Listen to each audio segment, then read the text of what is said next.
Crisis in Libya. Oil prices soared to the highest level in more than 2 years as Libyan leader Moammar Gadhafi urged his supporters to attack protesters who are violently challenging his 42-year rule.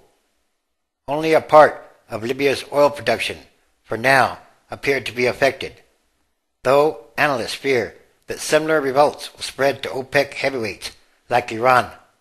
Libya holds the most oil reserves in Africa and is the world's 15th largest crude exporter at 1.2 million barrels per day, according to the Energy Information Administration.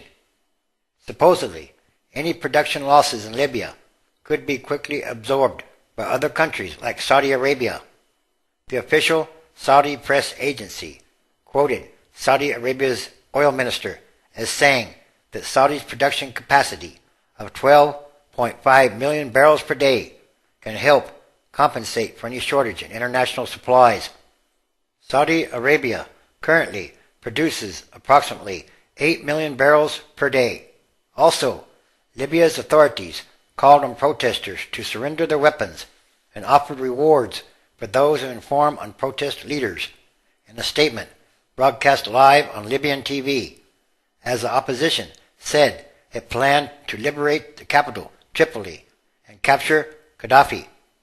Libyan security has cracked down on anti-government protesters, and fighting has spread to the capital, Tripoli, after erupting in Libya's oil-producing east last week, with no signs of leader Moammar Gadhafi stepping down after 41 years in power. Gadhafi has lost control of a large chunk of the country, at least from Egypt's border to the major city of Benghazi.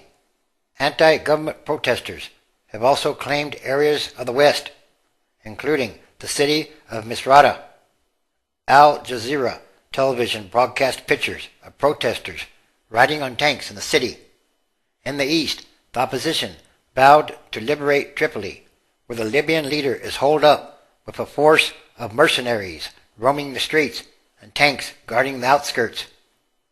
Protesters and the mutinous army units that have joined them were consolidating their hold on nearly the entire eastern half of the 1,000-mile Mediterranean coastline, stretching from the Egyptian border to about 480 miles east of Tripoli, encroaching on key oil fields around the Gulf of Sidra. Across their territory, they have been setting up their own administrations. In many places, committees organized by residents, tribes, and mutinous army officers were governing, often collecting weapons looted from pro-Gadhafi troops to prevent chaos. There is now an operating room for the militaries of all the liberated cities, and they are trying to convince the others to join them, said Lieutenant Colonel Omar Hamza, an army officer who had allied with the rebels in Tobruk. They are trying to help the people in Tripoli to capture Gadhafi. In a further sign of Gadhafi's faltering hold, 2 Air Force pilots, one from the leader's own tribe, parachuted out of their warplane and let it crash into the eastern Libyan desert, rather than follow orders to bomb an opposition-held city. But an army of African mercenaries was heading toward Tripoli to reinforce Gadhafi's stronghold, the New York Times reported. International momentum was building for action to punish Gadhafi's regime for the bloody crackdown it has unleashed against the uprising that began February 15th. President Barack Obama said the suffering and bloodshed in Libya is outrageous and it is unacceptable, and he has directed his administration to prepare a full range of options to respond. In Tripoli, protest organizers have called for new rallies, raising the potential for even more bloody confrontations. Militiamen and Gadhafi supporters, a mix of Libyans and foreign African fighters, mercenaries, bussed in, roamed the capital's main streets, called up Tuesday night by the Libyan leader in a fist-pounding speech in which he vowed to fight to the death. The gunmen fired weapons in the air, chanting, "Long live Gadhafi," and waved green flags. With a steady rain, streets were largely empty, residents said. Protesters said Gadhafi's speech was a call to civil war. Eastern oil fields are being protected and patrolled by army units that defected from Gadhafi. In many neighborhoods, residents set up watch groups to keep militiamen out, barricading streets with concrete blocks, metal, and rocks, and searching those trying to enter. Mercenaries everywhere. Gadhafi's residence in Tripoli was guarded by loyalists along with a line of armed militiamen in vehicles, some masked. The radio station building downtown was also heavily fortified. In one western neighborhood, security forces stormed several homes and arrested a number of people, while tanks were deployed on the eastern outskirts.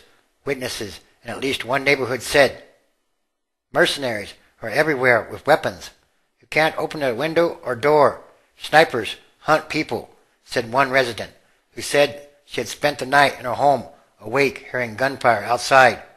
"We are under siege." But below the surface, protesters were organizing, said an activist. At night, they fan out and spray paint anti-Gadhafi graffiti or set fires near police stations, chanting, "The people want the ouster of the regime," before running at the approach of militiamen. He said, the extent of Gadhafi's control over the country he has ruled for 41 years had been reduced to the western coastal region around Tripoli, the deserts to the south, and parts of the center. And international alarm has risen over the crisis and is sending oil prices soaring and European and other countries scrambling to get their citizens out of Libya. Oil prices hit $100 per barrel for the first time since 2008. Passengers arriving in Malta, a short flight away from Libya, described chaos, confusion, and violence at Tripoli's airport, with desperate people pushing and shoving to get onto the few flights taking off. This, too, is another sign of the times, the end times, transition days, which is about extraordinary changes happening all around the world. In other words, if it's not right, God will make it right. Everything is connected, and everything is numbered. Matthew chapter 24, verse 6. "And ye shall hear of wars and rumors of wars. See that ye be not troubled, for all these things must come to pass, but the end is not yet. 7. For nation shall rise against nation, and kingdom against kingdom, and there shall be famines, and pestilences, and earthquakes in diverse places. 8. All these are the beginning of sorrows." Daniel chapter 12. "And at that time shall Michael stand up, the great prince which stands for the children of thy people. And there shall be a time of troubles, such as never was since there was a nation, even to that same time. And at that time thy people shall be delivered, every one that shall be found written in the book. 2. And many of them that sleep in the dust of the earth shall awake, some to everlasting life, and some to shame and everlasting contempt. 3. And they that be wise shall shine as the brightness of the firmament, and they that turn many to righteousness as the stars forever and ever.